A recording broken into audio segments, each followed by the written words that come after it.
শুভ অপরাহ্ন 21শে ফেব্রুয়ারি। ভাষা শহীদদের প্রণাম জানিয়ে এবং পৃথিবীর সব দেশের সব ভাষার ভাষা সেবকদের শ্রদ্ধা জানিয়ে এই মুহূর্ত থেকে ফেব্রুয়ারির শেষ সময় অবধি আমার কণ্ঠে যেসব কবিদের কবিতা পঠিত হয়নি, একমাত্র তাদের কবিতা পাঠ শুরু করছি।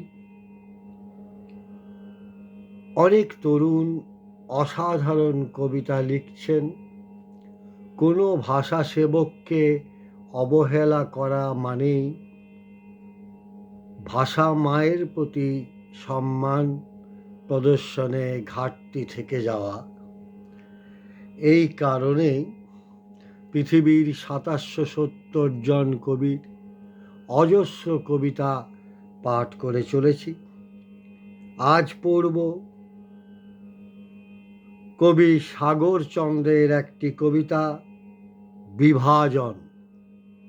বিভাজন, সাগরচন্দ্র। জন্মের আগে একজনই ঈশ্বর ছিলেন।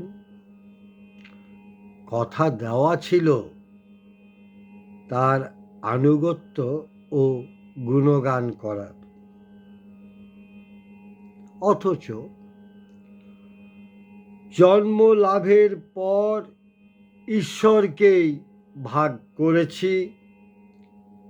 এক এক জনের ঈশ্বর এক এক রকম।